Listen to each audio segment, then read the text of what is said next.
Assalamualaikum warahmatullahi wabarakatuh. Mari kita awali kaji kita dengan membaca basmalah. Bismillahirrahmanirrahim. Alhamdulillah alladzi anzala ala abdil kitaba wa lam yaj'al lahu iwaja. Asyhadu an la ilaha illallah wahdahu la syarika lah wa asyhadu anna Muhammadan abduhu wa rasuluh. La nabiyya ba'da. Allahumma shalli wa sallim wa barik ala nabiyyina Muhammad wa alihi wa sahbihi wa mawalah. Wa la haula wa la quwwata illa billah. Amma ba'd. Jamaah salat subuh yang dirahmati Allah hormati, mari kita senantiasa meningkatkan syukur kita kehadirat Allah Subhanahu wa taala yang atas limpah curah nikmat karunia kita sekalian masih bisa melaksanakan aktivitas kegiatan kita. Terlebih lagi yang paling kita rasakan saat ini adalah disampaikannya niat dan umur kita untuk bisa hadir di masjid ini melaksanakan sholat subuh berjamaah yang kita lanjutkan dengan taklim dengan membaca hamdalah alhamdulillah amin.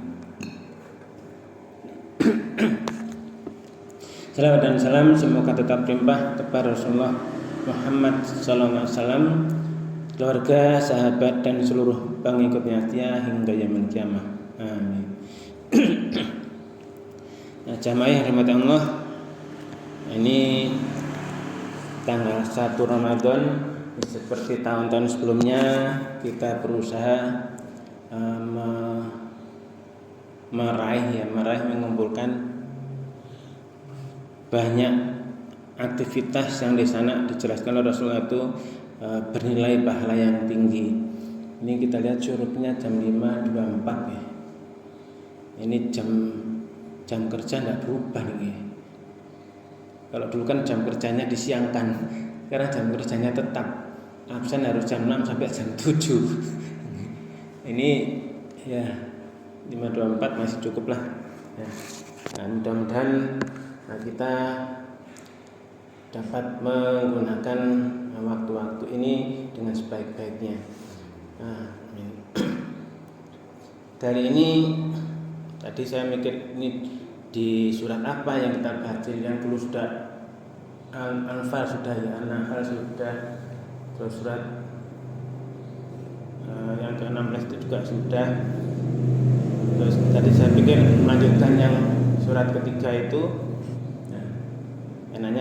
Akhirnya saya pilihkan yang jilid 2 ini, yaitu kita membahas surat ke-9 saja. Surat ke-9. Nah, surat ke-9 itu periode hampir akhir di Madinah, yang di sana termasuk orangnya sudah sahabat-sahabat saat itu sudah tertata keimanannya. Nah, kalau kita pelajari itu periode-periode kenabian dari tahun 0 Nabi mendapat wahyu itu ada 11 tahun, kira-kira 11 tahunan periode Mekah. Periode Mekah ini periode bertahan, periode meningkatkan ini iman ya. Di sana keyakinan tauhid dikuati.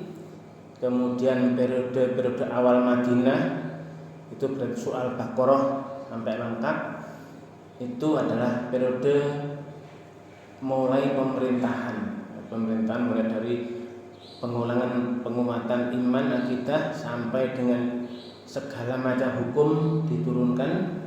Nah, itu alhamdulillah sudah kita pelajari berapa tahun lama, ada 3 tahun lebih. Nah, ini terus banyak ada surah An-Nisa, Ali Imran dan seterusnya sampai pada surah ke-9 itu sebelum Fathul Mekah. Menjelang Fathul Mekah itu ada di sana. Terus nanti di akhir itu ada surah Al-Maidah, termasuk surat ayat yang terakhir itu juga ada di surah Al-Maidah. Dan ini adalah periode-periode bagaimana Allah melalui Rasulnya itu mendidik manusia. Setelah iman yang kuat, maka ada hukum-hukum dan sebagainya untuk keadilan sosial. Keadilan kan manusia disuruh berbuat adil. Nah, adil untuk diri sendiri, adil untuk masyarakat juga. Ini maka tadi saya berpikir, oh ya, kalau gitu kita mempelajari surat yang ke-9, surah At-Taubah. Ini surat ini keras sebetulnya, sangat-sangat keras, karena ada pemutusan antara orang yang beriman dengan orang yang tidak iman. Nah, sama yang berbahagia, ini mari kita pelan-pelan pelajari surah ke-9 ini, yang kita berusaha dengan memasukkan ke hati kita, sehingga akan bisa kita terapkan dalam kehidupan ini.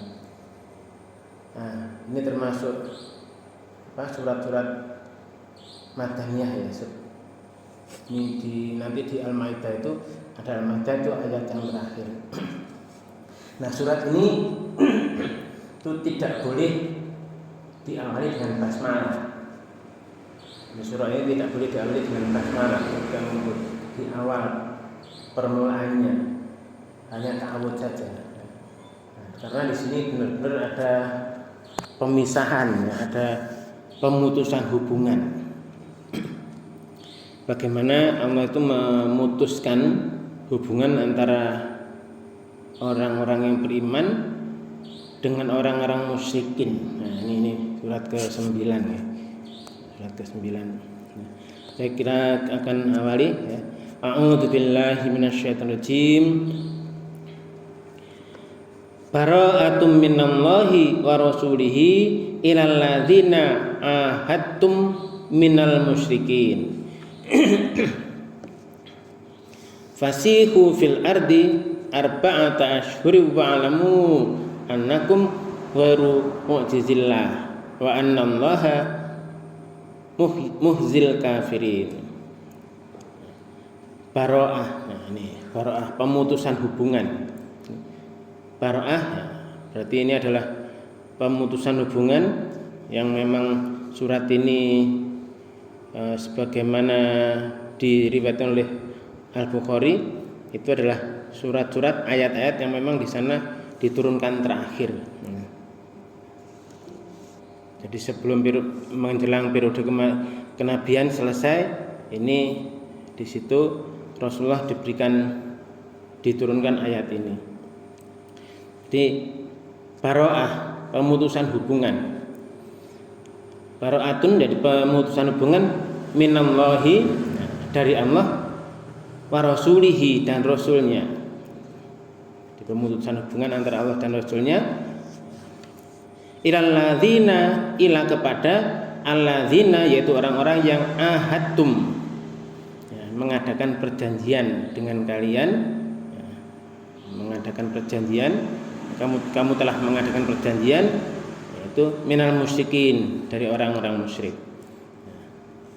Jadi hubungan antara Allah dan Rasulnya kepada orang-orang musyrik yang di situ kalian telah mengadakan perjanjian. Ini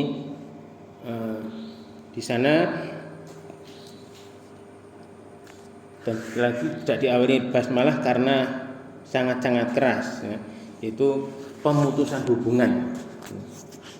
Nah, di sini jamaah yang berbahagia, dalam riwayat Tirmidzi meriwayatkan dari Ibnu Abbas secara singkat, bahwa sesungguhnya dia bertanya kepada Amirul Mukminin Utsman bin Affan soal tiadanya pemisah antara surah Al-Anfal dengan surah At-Taubah ini dengan basmalah. Tidak ada pemutusan dengan apa, tidak diawali dengan basmalah. Maka Utsman menjawab, Al-Anfal merupakan surat pertama yang pertama diturunkan di Madinah. Bara'ah surah ke-9 ini, surah Taubah, merupakan surat Al-Quran yang terakhir diturunkan. Kisah Al-Anfal mirip dengan kisah dalam Bara'ah.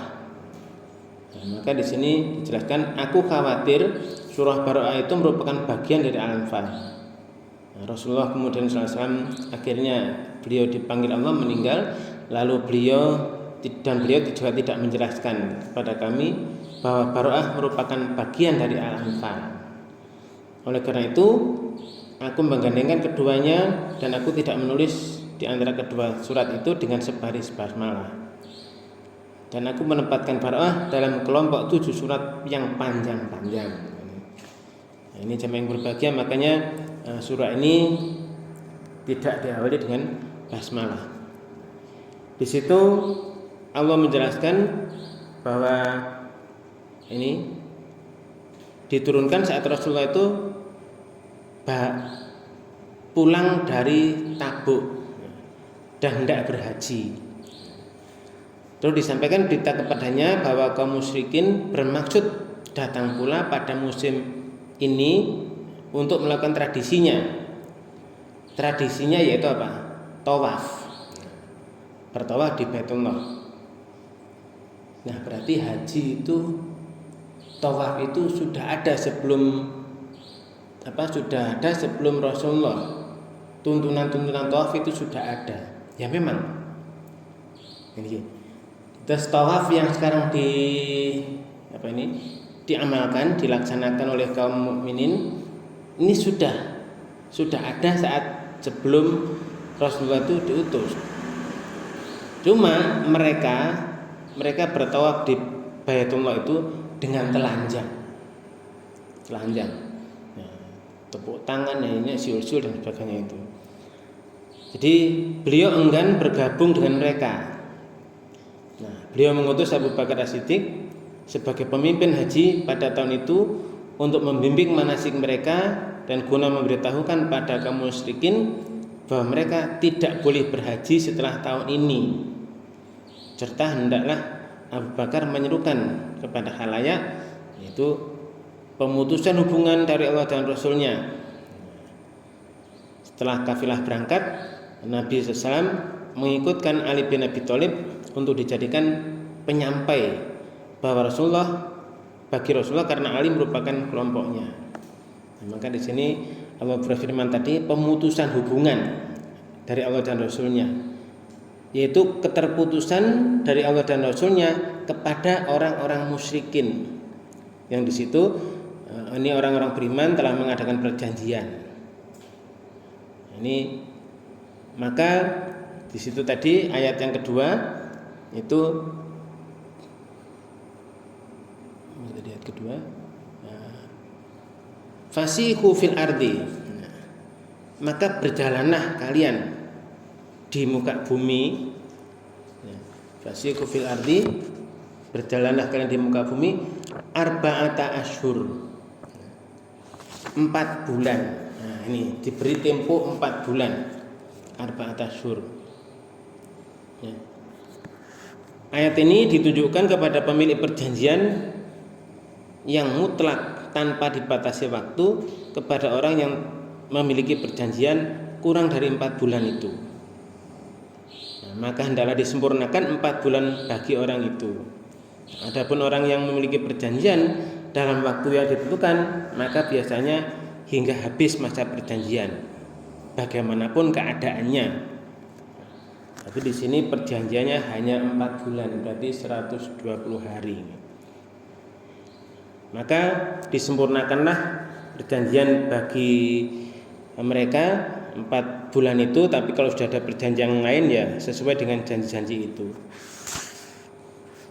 Nah, di sini barang siapa memiliki perjanjian dengan Rasulullah, maka perjanjiannya itu akan berakhir hingga masa habis. Nah, ini penafsiran itu yang adalah yang paling baik dan kuat yang dipilih oleh Ibnu Jarir rahimahullah. Nah, sama yang berbahagia tadi itu dijelaskan bahwa di musim itu, di saat-saat itu orang-orang musyrikin juga akan melaksanakan tawaf ya. Cuma tawafnya tadi pakai telanjang. Tawafnya pakai telanjang, tepuk-tepuk saja itu.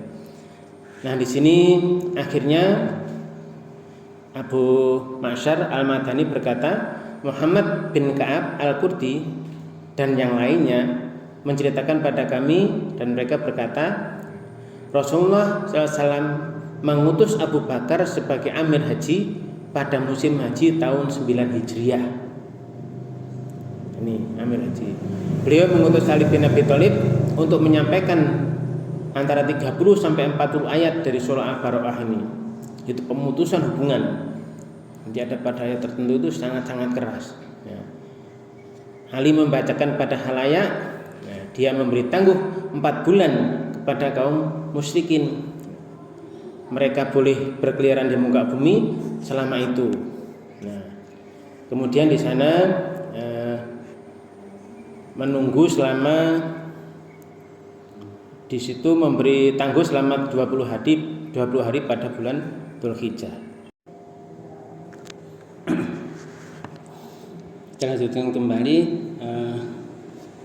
jadi sampai pada perjanjian sampai ini sampai Ali membacakan kepada mereka ini pada hari Arafah perjanjian itu surat ini dibacakan, kemudian Ali memberi tangguh selama 20 hari pada bulan Dzulhijjah, Muharram, Safar dan Rabiul Awal, dan dari 10 hari bulan Rabiul Awal dan Rabiul Akhir.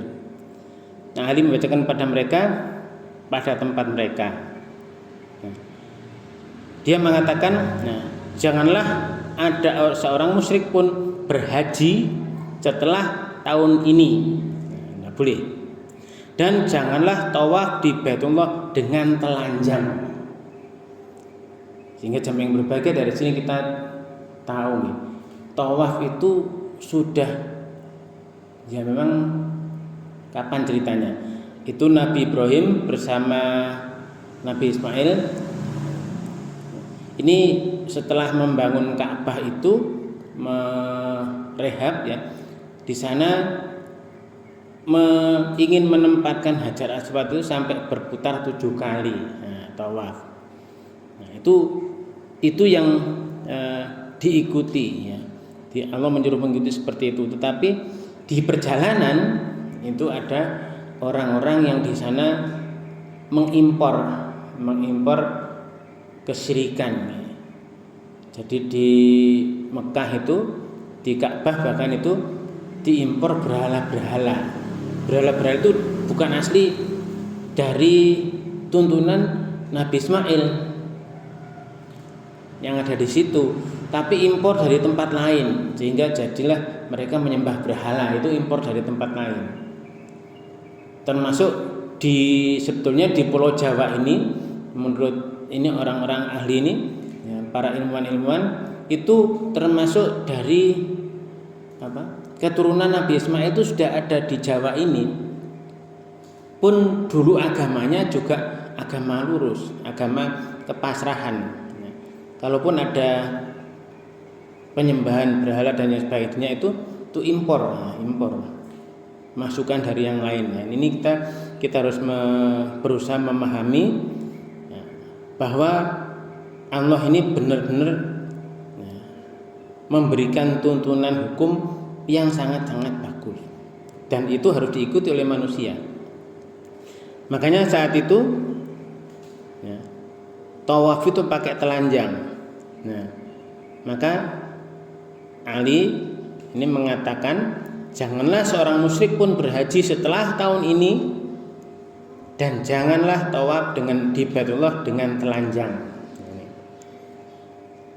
Nah, Ibnu Ma'bin Najih meriwayatkan dari Mujahid, orang-orang memberitahukan kepada pemilik janji untuk tidak mengganggu selama 4 bulan, yaitu beberapa bulan secara berturut-turut, mulai dari tanggal 20 Dzulhijjah hingga tanggal 10 Rabiul Akhir. Setelah itu tidak ada lagi perjanjian bagi mereka.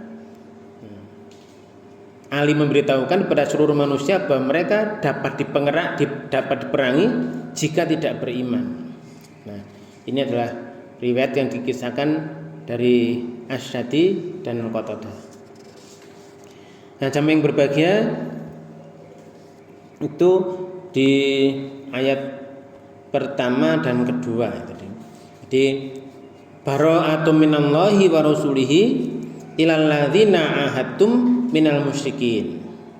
Pemutusan hubungan dari Allah dan Rasulnya kepada orang-orang yang di sana kamu telah mengadakan perjanjian dengan mereka, yaitu dari orang-orang musyrik. Nah, nanti kita akan melihat, membaca ayat berikutnya ini dengan sangat-sangat keras. Nanti ada bahkan di ayat 27 dan sebagainya itu ada nanti. Kemudian fasihu fil ardi arba'ata ashhurin wa'lamu annakum ghairu mu'jizillah wa annallaha mukhzil kafirin. Ini setelah tidak boleh ada perjanjian selama 4 bulan, maka di situ Allah melanjutkan wa'lamu, ini panjang, dan ketahuilah. Nah, maka ini kalau ada kalimat, ada kata-kata ini wa'lamu, berarti kita harus benar-benar hati-hati, waspada. Apa? Nah, sesuatu yang disuruh oleh Allah, wa'lamu, ketahuilah, berarti harus benar-benar diketahui, dipahami dan juga dilaksanakan. Wa'lamu, ketahuilah banget ya. Annakum, bahwasanya kalian itu ghairu mu'jizillah. Nah, kalian itu tidak bisa melemahkan Allah. Tidak bisa. Kekuatanmu cuma seberapa sih? Gitu. Orang-orang musyrik, waduh, saat itu sebelumnya bahkan pada periode Mekah, orang beriman tuh nggak karu-karu, pokoknya disakiti, di macam-macam ya, disiksa, di macam-macam itu banyak. Ya. Maka di sini ada, setelah periode Madinah, Rasul ke Madinah, akhirnya juga nanti pembukaan Fathul Mekah itu, nah sudah, maka di sini wa'lamu, ketahuilah oleh kalian semua, annakum ghairu mu'jizillah, bahwa kalian itu tidak bisa melemahkan Allah. Wa annallaha, dan bahwasanya Allah, sungguhnya Allah itu muhzil kafirin, muhzil kafir, menghinakan orang-orang kafir. Nah, ini orang-orang yang tidak mau iman, menutup hatinya, dan ini al-kafirin kata dasarnya kan kafaro. Kafaro itu kafaro tutup, menutup, kafaro menutup. Jadi kalau al-kufar itu petani disebut kufar. Al-kufar itu petani, yaitu tugasnya ngejik ya, membuka bumi, digejik, terus bibitnya dimasukkan, ditutupi tanah. Nah, ini al-kafirin itu orang yang menutup hatinya. Dari apa? Dari ayat Allah. Nah, ini kita harus waspada nih. Saat ini, saat sekarang ini pun ya, benar-benar harus waspada. Kenapa? Ya karena yang namanya orang tidak beriman itu benar-benar permusuhannya luar biasa.